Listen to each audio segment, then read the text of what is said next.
Hi guys! Welcome sa Engineered Math Channel. So, ang topic natin ngayon is for differential calculus, which is about power rule,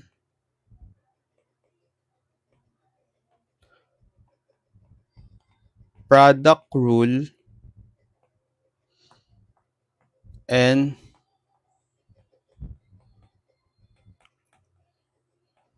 quotient rule for derivatives.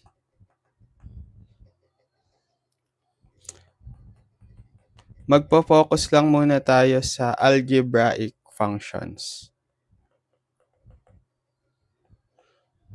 Okay?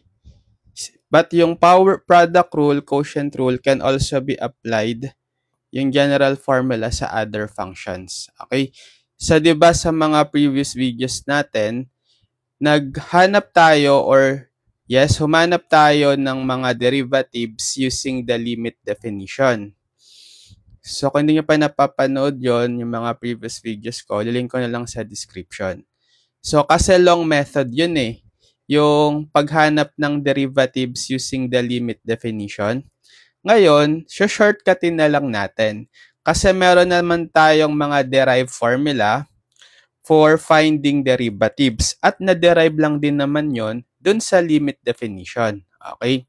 So, ngayon, didiscuss natin ano yung formula for power rule, product rule, quotient rule. Okay? So, ito yung mga formula for derivatives. So, una, sige. Derivative of a constant C is equal to 0. So, take note, marami tayong notation for derivatives, ha. Isa lang to. So, notation for derivatives, na-discuss ko na rin ata to sa limit definition. Notations for derivatives. So, kung meron tayong y as a function of x, pag kinuha mo yung derivative niyan, pwedeng pwedeng notation is dy over dx. Pwedeng gusto mo f prime of x or y prime, pwede rin. Tapos, pwedeng derivative d sub x of f of x. Okay? Here are some of the notations for derivatives. Yan. So, ang unang formula natin is kapag meron tayong derivative ng constant c, c is constant,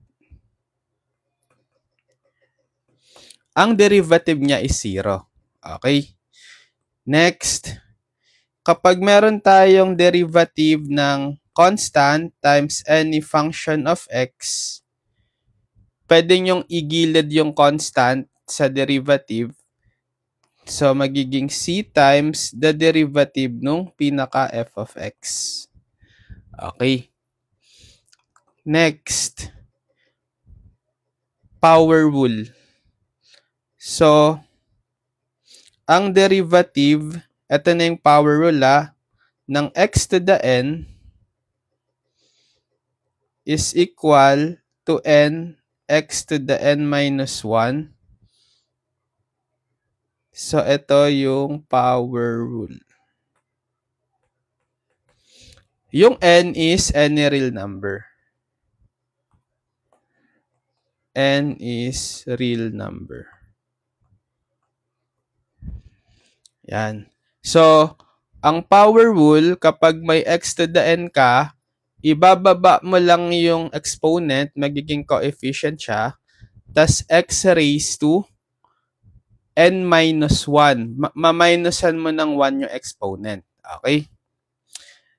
So, meron tayong linearity din sa derivatives. So, halimbawa, meron tayong derivative ng sum and difference of certain functions. Let's say, f sub 1 of x plus minus f sub 2 of x plus minus dot until f sub n of x. So, pwede nyong i-distribute yung derivative notation. So, para i-differentiate nyo siya term by term. So, therefore, equal siya sa derivative ng f sub 1 of x plus minus derivative ng f sub 2 of x plus minus dot until the derivative ng f sub n of x. Okay? Kung meron kayong more than one term sa function, pwede nyong i-differentiate isa-isa yung bawat term.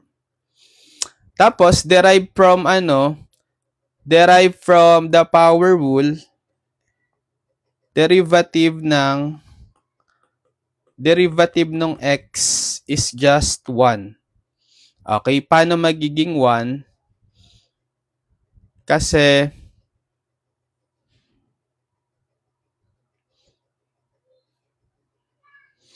kung meron kang x to the first, di ba x to the first yan? Ang power rule is kapag may invisible, pag wala siyang exponent, invisible 1 yon. So, applying power rule, so ang n mo is 1, so bababa mo yung 1, then x raised to n minus 1, 1 minus 1, kasi n mo is 1, 1 minus 1 is 0.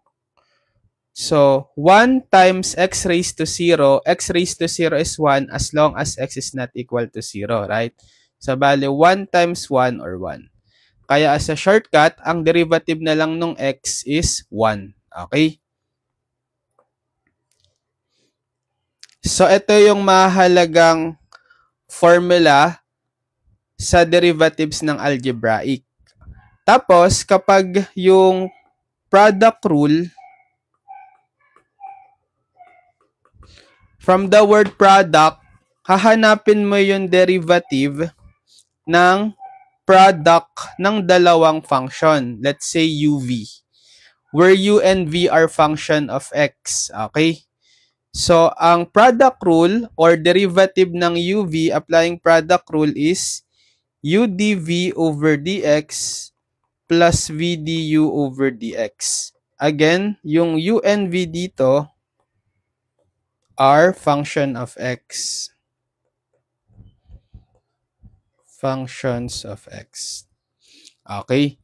So, ang product rule is kapag may dinidifferentiate natin yung product ng dalawang function, kokopyahin mo lang yung unang function u times the derivative ng pangalawang function plus kokopyahin mo naman yung second function v times the derivative ng first function u or vice versa. Okay?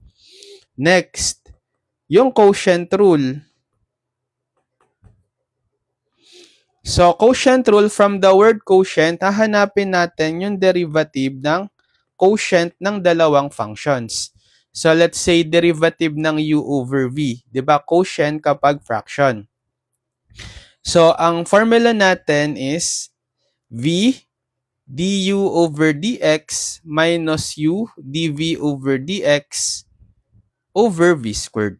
Okay? So, tandaan nyo to, derivative ng u over v is v du over dx minus u dv over dx over v squared. Again, yung u at v dito are functions of x. Okay? Ayan. So, I think ito lang muna yung gagamitin nating formula ngayon sa lesson. So, tandaan nyo itong mga formulas natin. Para ma-illustrate, mag-solve na tayo ng problems. Okay. So, find dy over dx for the following.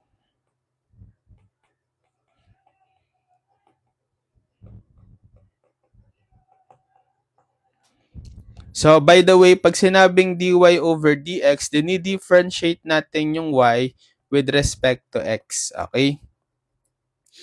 So, number 1, sa madali lang muna, 4x to the 7. So, find dy over dx if y is 4x to the 7. So, dy over dx is equal to what? So, yung 4, di ba constant lang siya?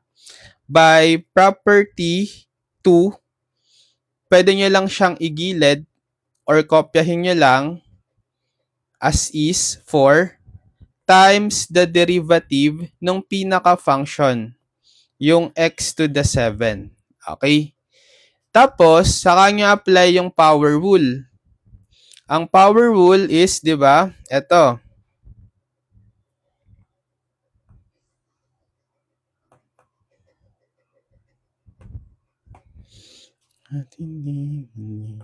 Yan. So, ang n natin is 7. Yung exponent ni x. So, bale, kokopyahin nyo yung n. So, times n which is 7. Then, x raised to n minus 1. N minus 1, so ibig sabihin, n is 7 minus 1. So, magiging ano yan? 4 times 7, 28. X raised to 7 minus 1, 6. So, the answer is 28x to the 6th. Okay? Next. Number 2. Y is negative 3x to the 12. So, dy over dx, again, yung negative 3 is just a constant. So, kokopyahin nyo lang. Times the derivative nung pinaka-function x to the 12. So, negative 3 times applying power rule. So, yung n natin uli is 12. Okay, applying power rule, ito. So, n natin is 12. So, bababa yung n. So, 12 x raised to n minus 1. So, n is 12. So, 12 minus 1. Okay? Then, simplify. Negative 3 times 12, negative 36. X raised to 12 minus 1, 11. So, the answer is negative 36 x raised to the 11. Next, number 3. Y is equal to 3x to the 8 plus 2x plus 1. Okay. So, ang dy over dx natin ngayon is, ilan na yung terms natin? Hindi lang isa. Tatlo na. Anong pwedeng i-apply? Yung property number 4, na kapag meron kayong more than one term sa function, pwedeng yung i-distribute yung derivative notation para ma-differentiate nyo term by term. So, magiging ano yan? Derivative ng, kasi 'di ba ang pinaka-y natin kung isa-substitute nyo is etong y, papalitan nyo ng neto, derivative ng 3x to the 8 plus 2x plus 1. And tapos, i-distribute nyo yung derivative notation, bale, derivative nung 3x to the 8 plus derivative ng 2x plus derivative nung 1. Tapos, yung constant, igigilid. So, 3, derivative nung x to the 8, plus 2, derivative nung x, plus derivative nung 1. So, 3 times, power rule uli. So, n natin dito is 8. So, bring down the exponent 8. So, n, x raised to n minus 1, diba? So, 8 minus 1. Plus 2 times, derivative nung x. So, as a shortcut formula, dun sa sinulat natin kanina, derivative agad nung x is 1. 1 lang. Okay? So, therefore, 2 times the derivative of x, which is 1. Plus, the derivative nung 1, constant si 1. So, sa formula natin kanina, ang derivative ng kahit na anong constant c is 0. So, therefore, ang derivative ng 1 is 0 kasi constant si 1. Yan. So, simplifying further, bale, 3 times 8, 24. X raised to 8 minus 1, 7. Plus 2 times 1, 2. Tas no need to write the 0 na. So, ito yung final answer. 24x to the 7 plus 2. Okay, next. Number 4. Y is 1/2 quantity x to the 4th plus 7. So, dy over dx is So, di ba yung 1/2 can be considered as a constant? Ito yung parang gagawin nating pinaka-function, f of x. So, igigilid ko na lang yung 1/2 times the derivative ng x to the 4th plus 7. Yan. So, 1/2 times, so, tsaka nyo i-differentiate term by term. Kasi dalawang terms tayo. O sige, para step by step pa rin, papakita natin. So, didistribute nyo yung derivative notation. So, magiging derivative ng x to the 4th plus derivative ng 7. Okay. So, 1/2 times, so derivative ng x to the 4th applying power rule, bababa nyo lang yung exponent na 4, tapos copy yung base x, then raise to the exponent 4 minus 1. Ma-minusan nyo lang ng 1. Plus, derivative ng 7, which is constant, 0, right? So, magiging 1/2 times 4, x raised to 4 minus 1, 3. Wala na tong 0, wag nyo na isulat. So, magiging 1/2 times 4x cubed, or 1/2 times 4 is 2x cubed. So, dy over dx is 2x cubed. Okay, next. Number 5. Number 5, y is pi to the 3rd. Okay. Ang derivative ng y with respect to x kung y is pi cubed.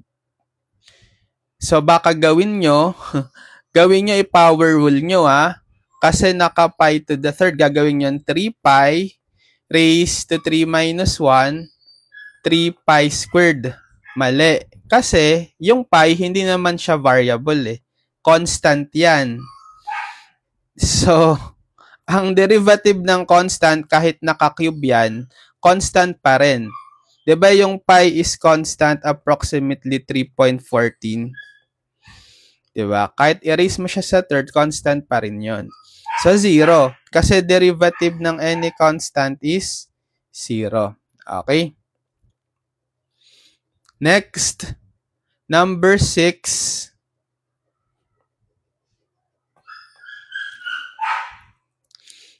Y is square root of 2x plus 1 over square root of 2.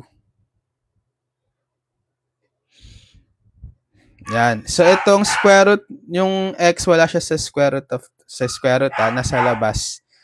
Yan. So, ang dy over dx is, so meron tayong 2 terms, i-differentiate natin term by term. So, sige, direksyon na natin So, yung square root ng 2 constant, so igigilid nyo lang, times the derivative ng x plus the derivative ng 1 over square root of 2. Yan. So, square root of 2 times, ang derivative ng x is, di ba, by formula, shortcut formula, it's just 1. Plus, the derivative ng 1 over square root of 2. Which is a constant. So, derivative niya 0. Right? So, ang magiging sagot na lang is square root of 2 times 1 plus 0. Wala na yung 0. Square root of 2 na lang. So, the derivative is square root of 2. Okay? Next, number 7. Y is negative 1/3 of x to the 7 plus 2x minus 9. So, dy over dx niya is, so dahil constant lang tong negative 1/3, pwede nyong igilid. Tapos, kuhain nyo yung pinaka-derivative neto, yung x to the 7 plus 2x minus 9. So, negative 1/3, dahil 3 terms, pwede nyong i-distribute yung derivative notation. So, derivative ng x to the 7 plus, etong 2 constant, igigilid ko na siya sa derivative. 2 times the derivative ng x minus the derivative ng 9. Constant. So, negative 1/3, derivative ng x to the 7 is, sa power rule, baba yung 7, times x raised to 7 minus 1 plus 2 times the derivative ng x, 1, di ba? Minus the derivative ng 9 na constant, 0. So, negative 1/3, 7x raised to 7 minus 1, 6. And then, plus 2 times 1, 2. Minus 0. So, no need to write na yon. So, therefore, ang sagot natin is ito, or kung gusto nyo, i-distribute nyo si negative 1/3, bale, negative 1/3 times 7x to the 6, negative 7/3 x to the 6. Tapos, negative 1/3 times 2, negative 2/3. So, ito yung dy over dx. Okay? Number 7. Next. Number 8. Y is x squared plus 1 over 5. Yan. So, dy over dx is, so itong over 5, kasi pwede natin yung isulat as y equal to 1/5 quantity x squared plus 1. Constant lang yung 1/5, diba? So, gigilid ko na lang yung 1/5 times the derivative netong yung pinaka-function na x squared plus 1. So, 1/5. So, 2 terms. Distribute nyo yung derivative notation. So, 1/5 times the derivative of x squared plus the derivative nung 1. So, 1/5 times, ang derivative ng x squared by power rule, bababa yung exponent na 2, tas copy yung x raised to exponent 2 minus 1. Okay? Plus, derivative ng constant 1, 0. So, magiging 1/5, 2x raised to 2 minus 1, 1. Or kung 1 lang yung exponent, wag nyo nang isulat. So, 2x na lang. Itong plus 0, wag nyo nang isulat. So, bale, ang answer is 1/5 times 2x or 2/5 x. Okay. Next, number 9. Y is x to the negative 3 plus 1 over x to the 7.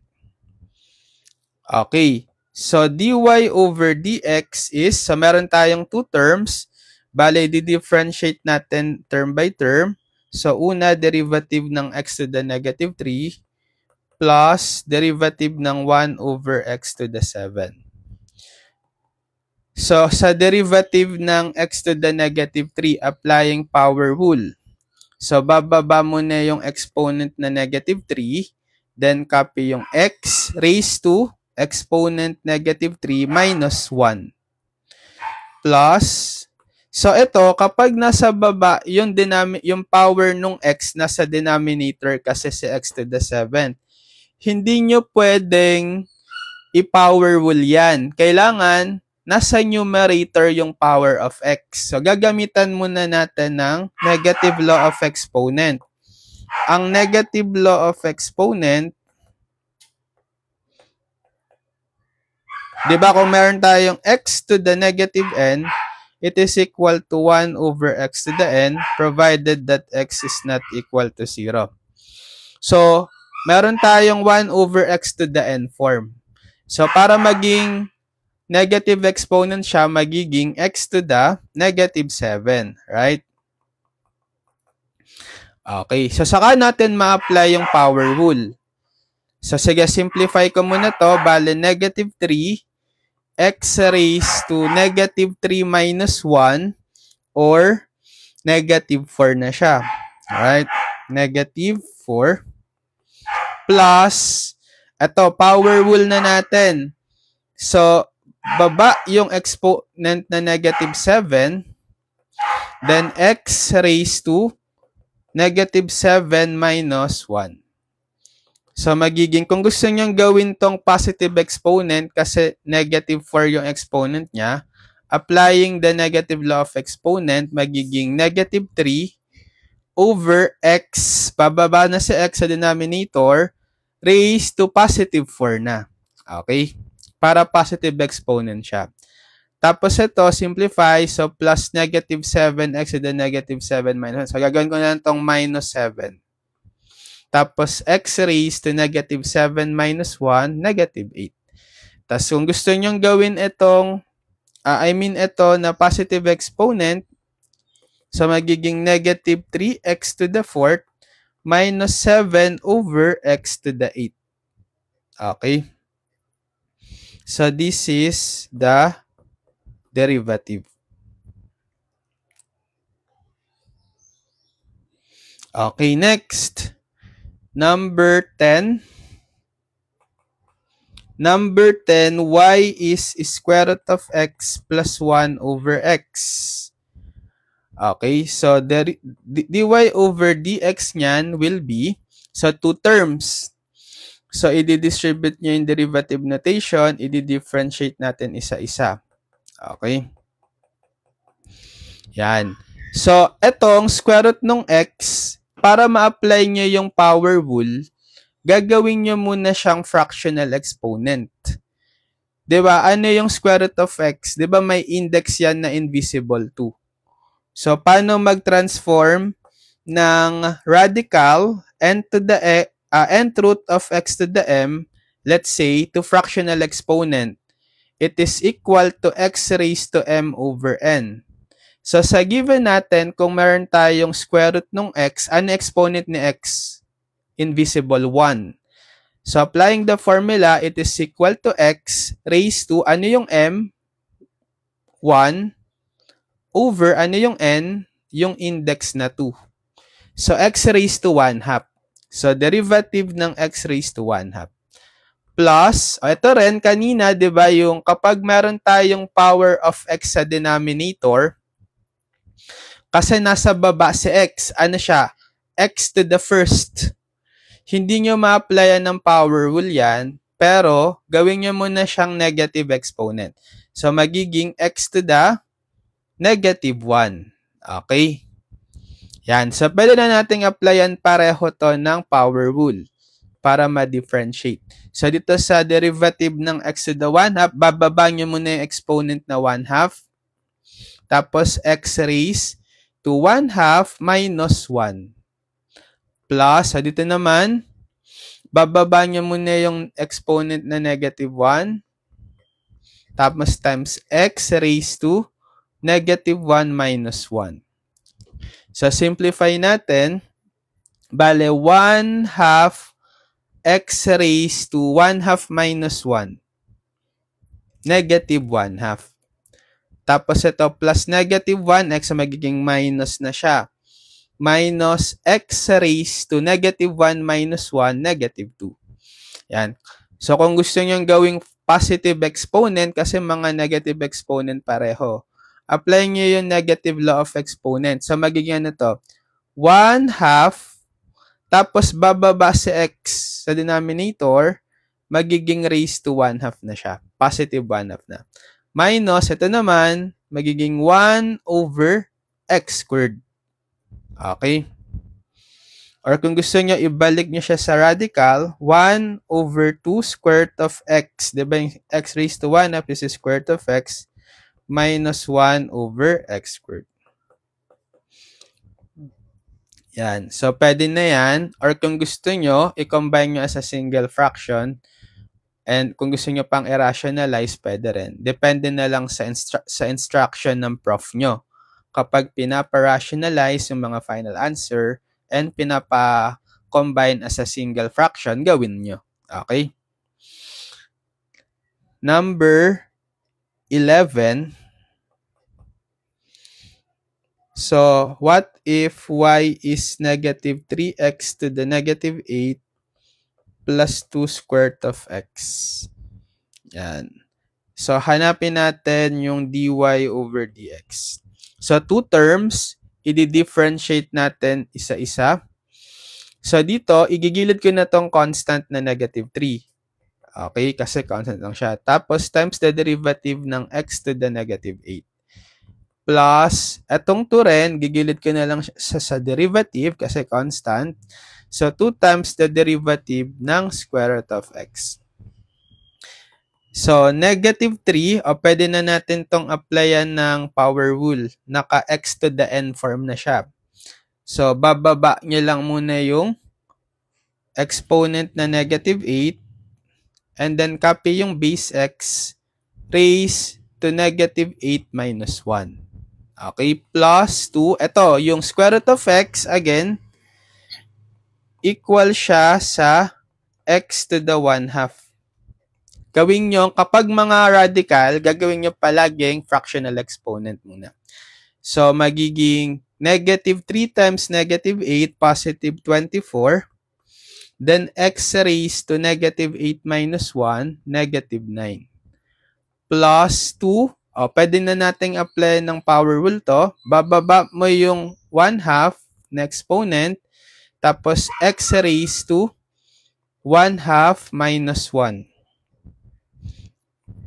So, ito, pag gusto nyong gawing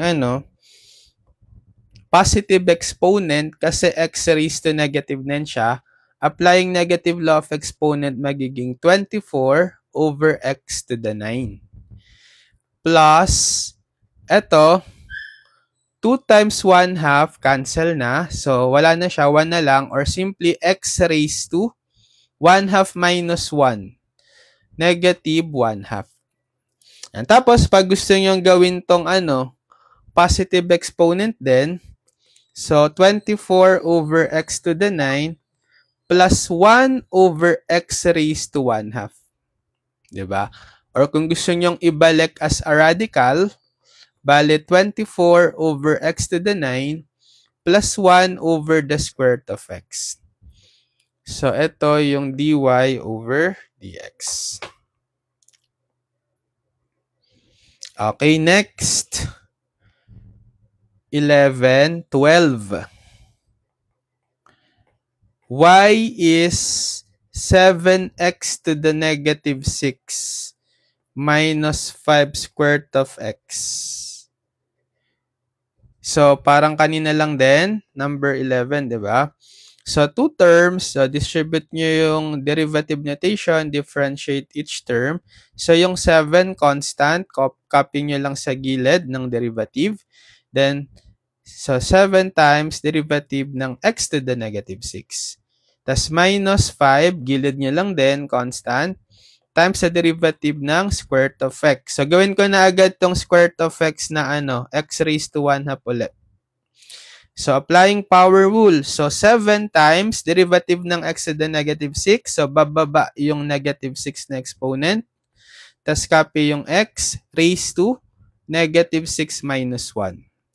Then, minus 5, power rule. Baba yung exponent na 1/2 times x raised to 1/2 minus 1. So, 7 times negative 6, negative 42. X raised to negative 6 minus 1, negative 7. Then, minus 5 times 1/2 or negative 5 halves.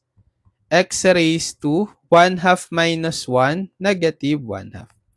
So, may mga negative exponent tayo. Kung gusto nyo gawing positive exponent, applying negative law of exponent, magiging negative 42 over x to the 7.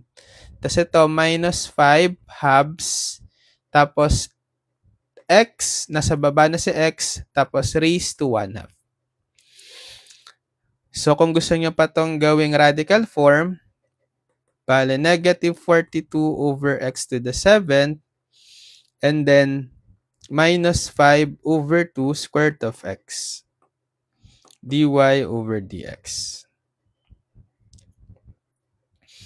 Okay, next, number 13.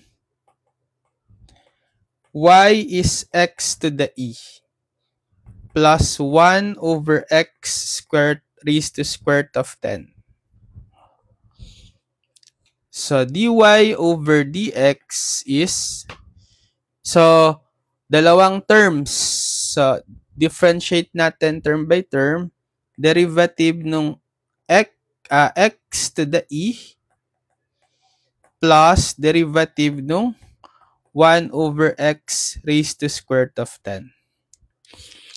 So, kapag raised to the e, 'di ba, ang ang value natin nung n dun sa power rule, derivative nung x to the n, kahit anong real number yan. Kahit hindi siya whole number or integers, pwede. Okay? Ito kasi, yung e, irrational. Still a real number, right? Yung e, di ba yung natural number yon? So, pwede nyo parang i-apply yung power rule.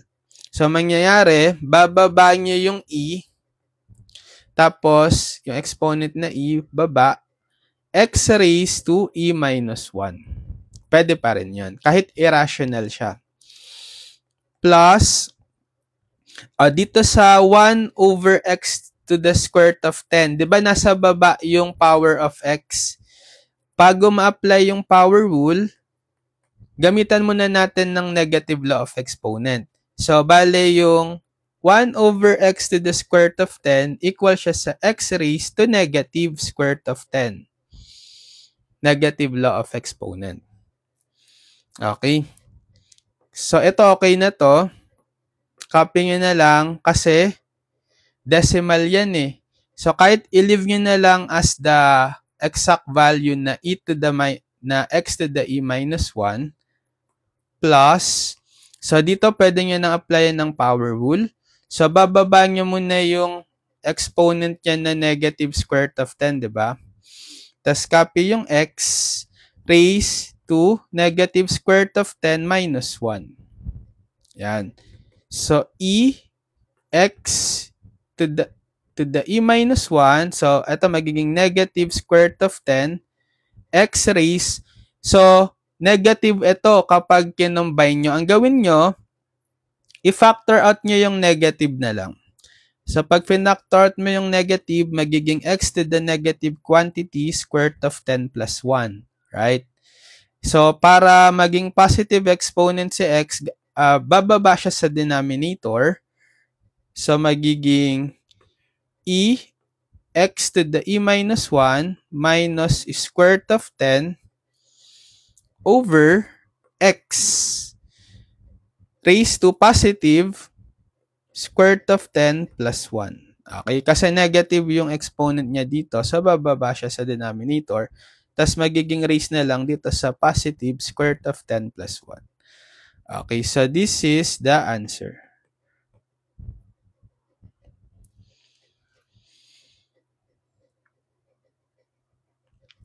Number 14.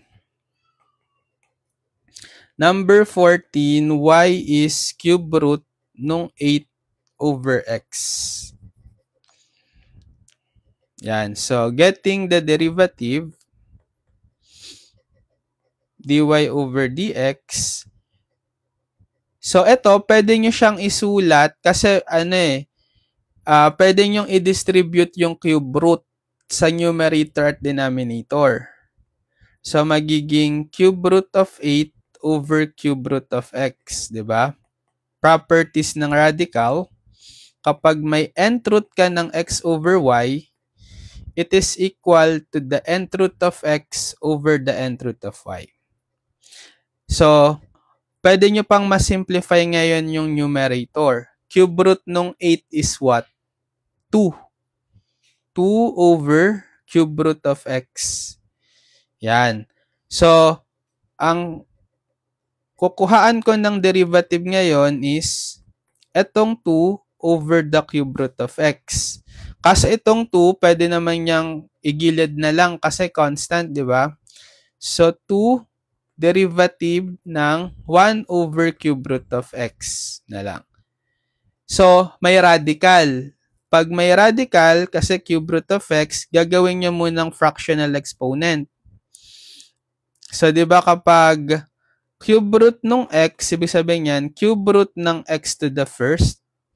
So, applying yung formula sa pag-convert ng radical to fractional exponent, bale, x raised to 1 over the index 3. So, cube root of x to the first or cube root of x is x to the 1/3 in fractional exponent. Kaso, nasa denominator pa siya. Nasa baba pa yung power ng x. Kailangan nasa taas. So, gawin yung negative exponent. So, 2 derivative ng, bale yung 1 over x to the 1/3 is equal siya sa x to the negative 1/3. Applying negative law of exponent. So, sa kanan natin, pwedeng ma-apply yung power rule. So, 2 times power rule, bababa yung exponent na negative 1/3. Tapos, copy yung x raised to negative 1/3 minus 1. Power rule. So, simplify, 2 times negative 1/3, negative 2/3. Then, x raised to, ano yung negative 1/3 minus 1? Bale, negative 1 and 1/3 or in improper fraction, negative 4/3. Yan. Pwede na to or kung gusto nyo naka-positive exponent. So, bale, negative 2/3, bababa si x, tapos magiging raised to positive 4/3 na siya. Okay.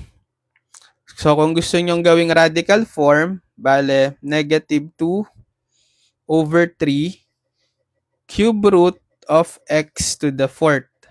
Right?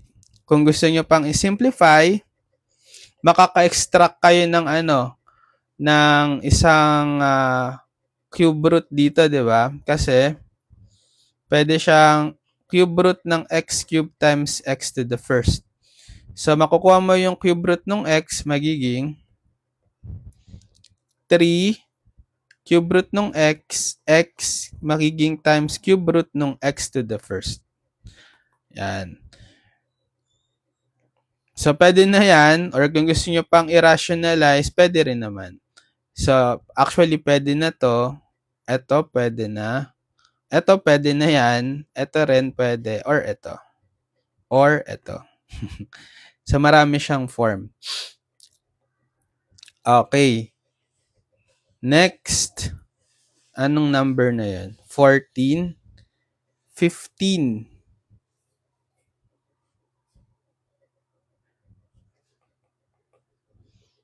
Y is 3x squared plus 1 squared. Yan. So, dy over dx is, so actually, kapag meron tayong binomial or any term, polynomial, raised to a power, pwede yang gamitan ng power ng chain rule. Kaso hindi ko pa tinuturo yung chain rule, 'di ba? So doon muna tayo sa applicable muna yung power rule lang. Okay? So ang gagawin ko, i-expand ko muna. So pag in-expand natin to, square of a binomial. So x plus y squared is equal to x squared plus 2xy plus y squared, right? Special product for square of a binomial. So, yung 3x squared yung x, yung 1 si y. So, applying the special product, square mo yung first term, yung 3x squared plus 2 times the product of the first and the second. So, times 3x squared times 1 plus the square nung y squared or yung second term, yung 1, so 1 squared. So, y ngayon is equal sa 3x squared quantity squared. So, diba, i-distribute niya exponent by power of a product law. Magiging 3 squared, x squared squared. Right? Tapos ito, 3 squared is 3 times 3, 9. And x squared power to power law of exponent, i-multiply niya exponent. 2 times 2, 4. So, magiging x to the 4th. Yan. Tas ito, plus 2 times 3x squared times 1, 6x squared. Okay? Plus 1 squared, 1. So, ito yung i-differentiate natin. Yung expanded version. Para ma-apply yung power rule. So, i-differentiate natin term by term kasi 3 terms. So, lalabas ko na lang tong 9 gilid na constant times derivative ng x to the 4th plus 6 constant din, gilid nyo na lang times the derivative ng x squared plus 1 derivative ng x. Derivative ng 1 with respect to x. So, 9 times derivative ng x to the 4th power rule, baba yung 4, then x raised to 4 minus 1. Plus 6 copy times derivative ng x squared power rule. So, baba yung 2, then x raised to 2 minus 1. Then, plus the derivative ng 1 na constant, 0. Yan. So, simplifying further, 9 times 4 is 36. Okay? Then, x raised to 4 minus 1, 3. Okay? Plus 6 times 2, 12. Then, x raised to 2 minus 1, 1. Or kapag 1 lang yung exponent, wag yun na isulat. Tapos yung plus 0, wala na yan. So, ang final answer is 36x cubed plus 12x. Okay?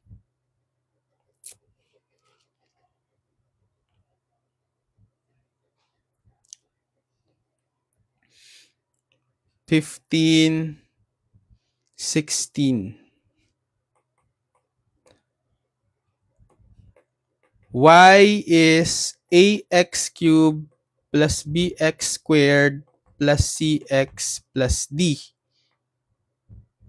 where a, b, c, d are constants. Yan. So, dy over dx is, so ilang terms? 4. So, didistribute nyo yung derivative notation, differentiate term by term.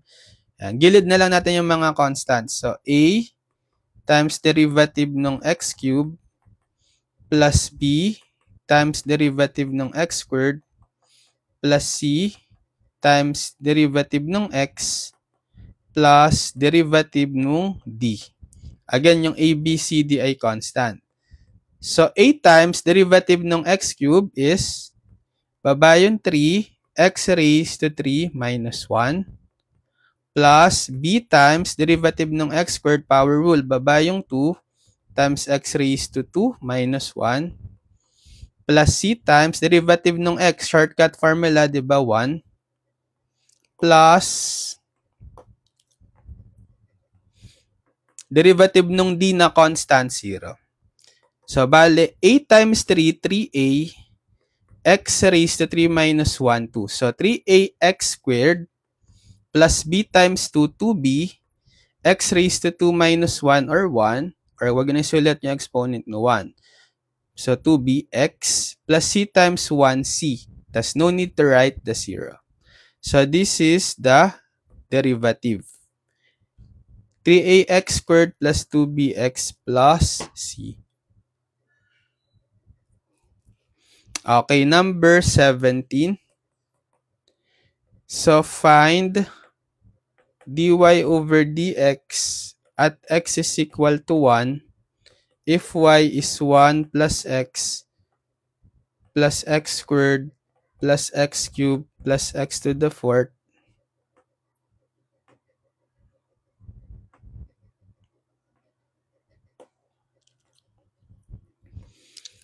plus x to the 5th.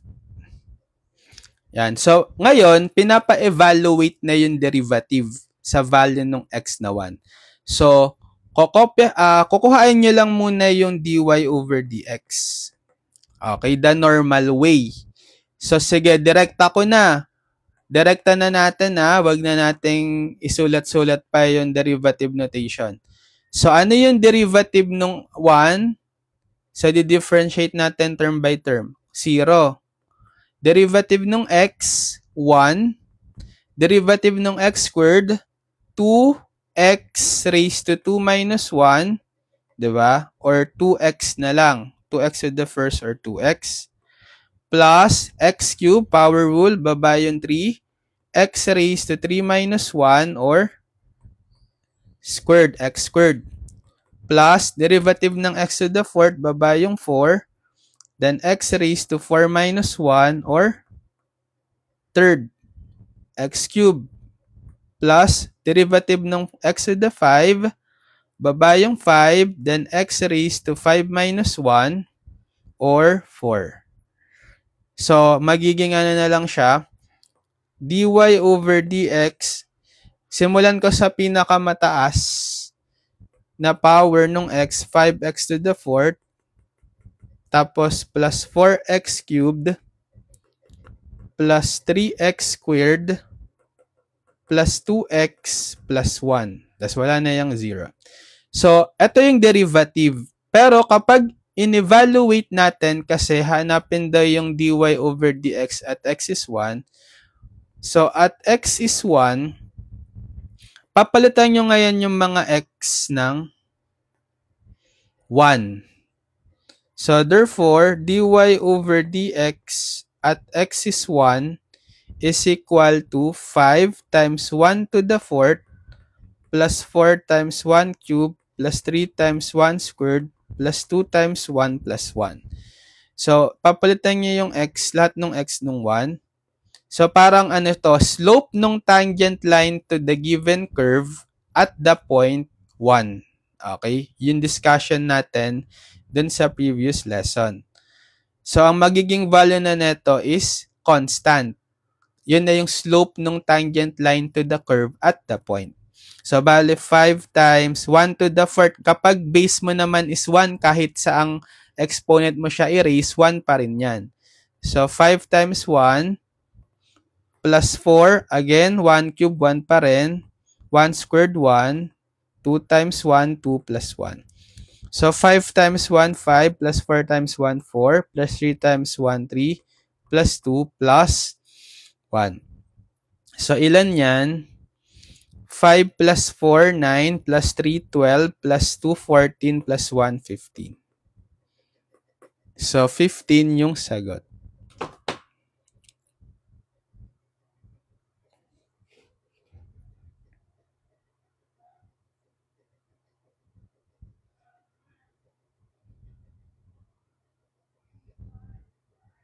So, siguro hanggang dito na muna lang, hanggang dito lang muna tayo. Tutuloy na lang natin. Let's have part 2 for this topic. Abangan nyo yung part 2 for this topic, power rule, product rule, and quotient rule for derivatives of algebraic functions. So, lilink ko na lang sa description yung mga past video tutorials natin for differential calculus, pati yung pinaka-playlist ng differential calculus. So, subscribe kayo sa YouTube channel natin, guys, Engineered Math. Tapos, hit the notification bell para manonotify kayo pag may mga uploaded tayong bagong video tutorial. So, lilink ko na lang sa description yung differential calculus playlist para mapanood nyo lahat ng videos ko simula sa unang lesson hanggang sa dulong lesson nyo sa Calculus 1 or DiffCal. Para meron na kayong video tutorial playlist guide from our YouTube channel, Engineered Math, sa buong subject nyo na differential calculus. So, pwede nyo na yung i-binge watch or i-marathon pag kailangan nyong mag-advance study or mag-review sa mga exams, quizzes, major exams.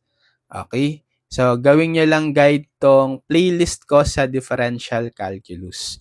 So, good luck sa mga nagte-take ng Calculus 1, differential calculus. Kayang-kaya nyo yan, basta mag-aral lang mabuti, mag-practice, mag-solve ng problems, at panoorin nyo lang yung mga video tutorials ko sa YouTube. Engineered Math YouTube channel, gawin yung guide yung differential calculus playlist. So, pag pinanood nyo lahat ng videos ko doon, sunod-sunod na siya, malaki na yung chance nyo to pass your differential calculus. Baka kuha pa kayo ng mataas na grade, okay? So, sige, hanggang dito na lang tayo muna. See you on my next video tutorial. Bye-bye!